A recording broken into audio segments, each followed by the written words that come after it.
Welcome to Mike's Mr. October and more. As you can see, this is a 1959 All-Star Mickey Mantle. I made a bid on it and I won it. Got it for a decent price. Actually, the price has been coming down a little bit from the past couple months. So I was able to win it. I had my eye on a 59 All-Star Mickey Mantle. I like the blue shield. But what I got to do is I was snooping around in my garage loft and I found this set, and I got to do a review, show and tell of the 1979 Kellogg's 3D baseball cards. I happen to have these up in the loft. I thought I'd bring them down and show them to you. They're in beautiful condition. So what I'm going to do is I got to switch them around the camera and show you the cards. Okay, so here we are. Here's my 59 All-Star Mickey Mantle. As you can see, it's an SGC5. Just has a slight whitish scratch or something to it on the eagle there. On that, it's a beautiful card. And I'm going to show you the back side of the Mantle card.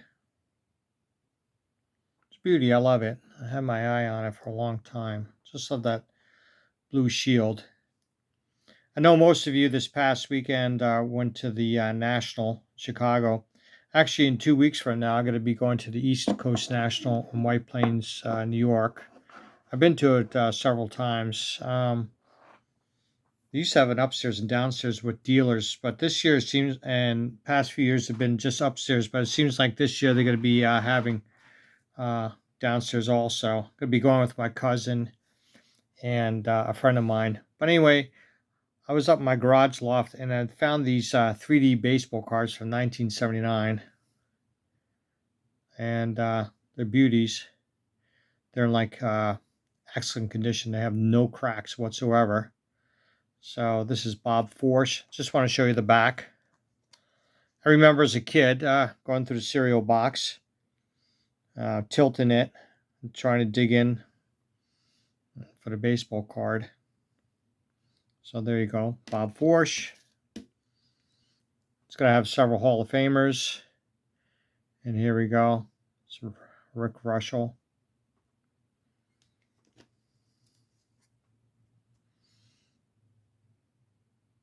Bruce Sutter. There you go, Hall of Famer. Look at him, without the beard. Haha. Gotta love it.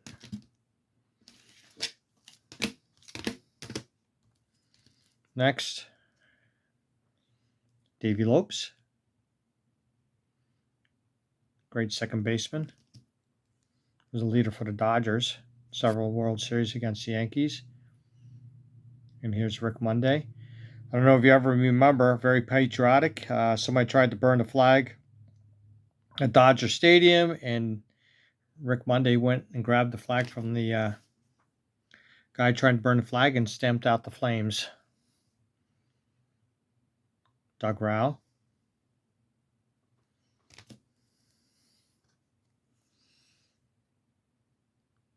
Ross Grimsley also played for the Baltimore Orioles. Jack Clark, great ball player.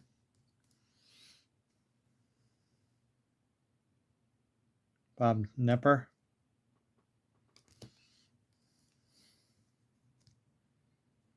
Fighter Blue just passed away recently. Played with the Oakland A's. Rest in peace. Had that orthodox pitch wind-up. Great pitcher. He had over 200 wins. Buddy Bell. His father played, Gus Bell, in the major leagues. Great third baseman for the Cleveland Indians. Actually, I really liked him. And let's see the back of this card. I couldn't remember this player's name. Craig Reynolds.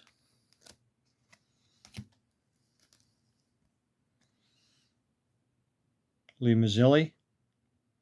Also played for the Yankees. I remember Phil Rizzuto, Channel 11, used to call him the Italian Stallion.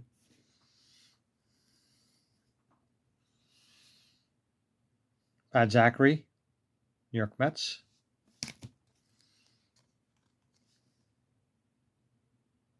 Mike Flanagan, great pitcher. Great pitcher.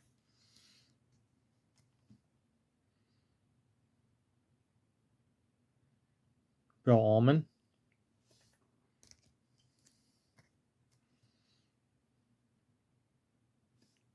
Greg Maddux.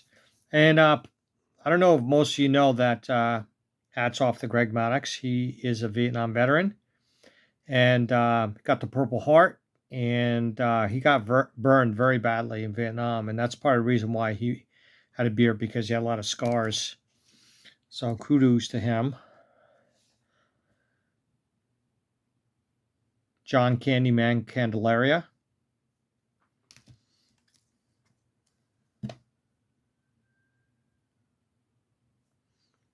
And this is Jim Sundberg. He was a great catcher. I liked him too. He was a really good catcher. Now, just to let you know, as I had mentioned in previous videos, I went to a lot of ball games with my father at Yankee Stadium. Actually, I went to just American League games. I never went to a National League game until I was a lot older. So most of these players I did see play. Richie Zisk, great player. Played for the Pittsburgh Pirates. Great third baseman. John Modlock played for the Mets. And if I'm not mistaken, he got hit in the head and was severely injured. But he was a really good pitcher. Larry Boa, great shortstop. He also became a manager, if I'm not mistaken.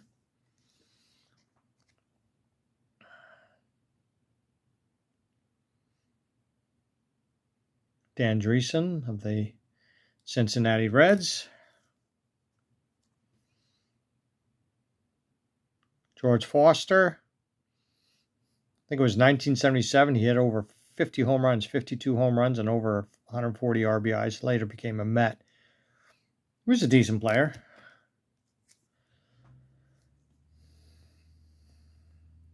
Ken Griffey Sr. And as we know, him and his son played junior on the same team for the Mariners and actually hit a home run. Same game, both of them, father-son. I think it's the only time that's ever happened. And here we go. Bill Bonham. It's one thing, the Cincinnati Reds had great teams back in the 70s, but they never really had any overpowering pitchers.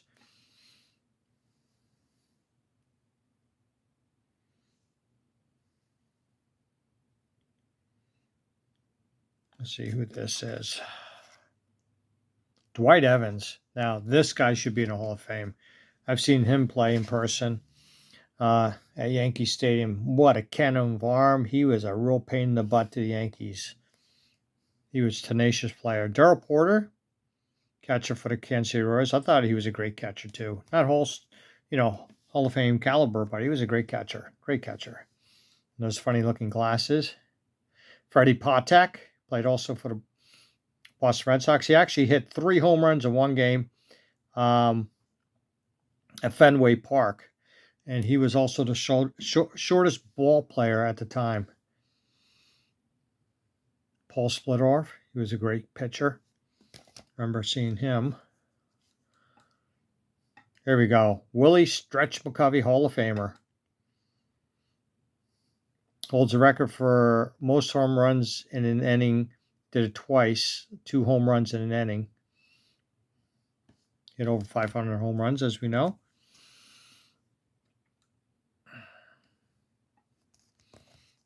And Jason Thompson, he went to play also with the Pittsburgh Pirates.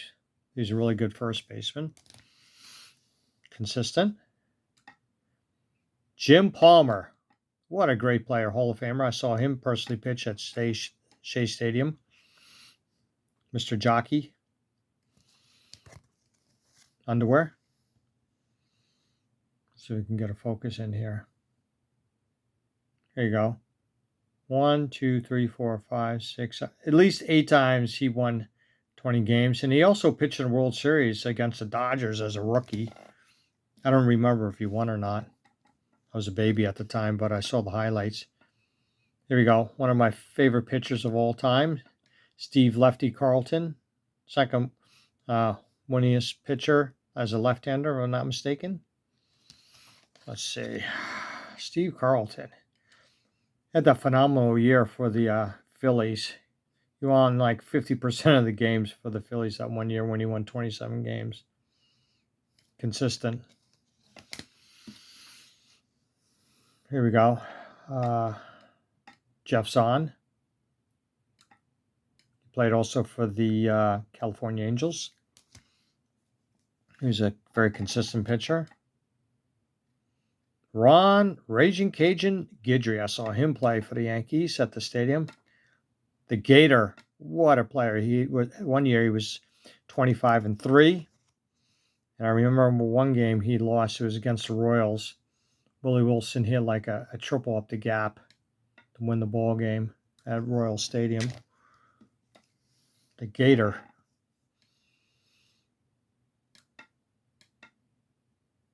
Dennis Eckersley. He actually won 20 games in a season one time for the Indians, if I'm not mistaken. And he had like 197 wins and over 200, 300 saves. And he would have been the only pitcher ever to do that, over 200 wins and over 300 saves, if I'm not mistaken. Hall of Famer. Never forget his long hair. Fred Lynn. Only rookie MVP ever, American League, 1975.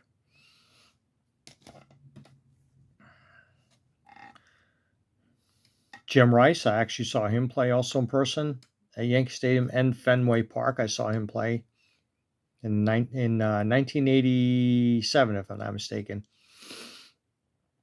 when Reggie Jackson came to play his last game at Fenway Park. Another great player, hit over 40 home runs. He was an MVP. Chris Chambliss, very consistent first baseman. He actually came over for the Cleveland Indians with Greg Nettles. 77-78 World Series winner. Bill Nordhagen. I hated those uniforms. Looked like frickin' pajamas. George Brett, Hall of Famer, 390 batting average, 1980. I was kind of hoping Reggie Jackson would have got the MVP that year. Great player. Saw him play. Rod Carew, what a hitting machine. That crouched back deep into the batter's box. He was a hitting machine, 388 one year. Actually, he had a lot more at-bats than George Brett did when he hit 390. Not take away from George Brett, but phenomenal hitter. I think he had like a 328 lifetime batting average. Tom Terrific Seaver, as we all know, he played for the Mets. And everybody in New York City, New York was shocked that he was traded by the Mets. Tom Terrific. Also played for the Red Sox and White Sox, if I'm not mistaken. Gaylord Perry, Hall of Famer. Died fairly recently, rest in peace. Played for the Mariners, Giants, you name it, he almost played for them all. Ramos Etienne, Yaz, I saw him play at the stadium. Triple Crown winner, American League. Great player.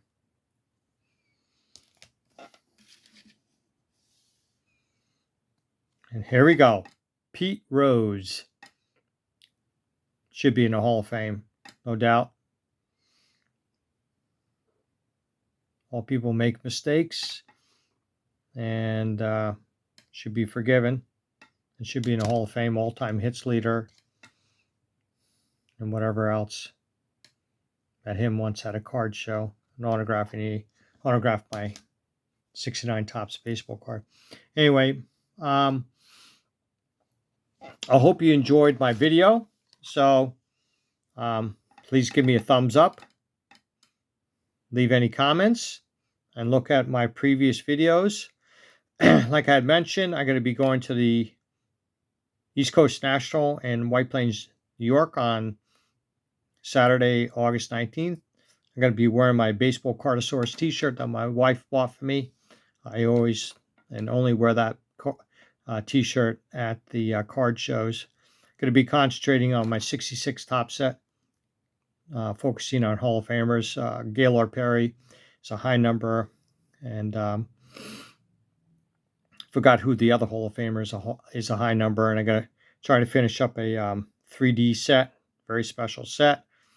I'm working on it. I only need 3 cards and upgrade on some other cards. So anyway, if any YouTubers there, just introduce yourself. So hope you have a good evening. Take care, and thanks for watching Mike's Mr. October and more.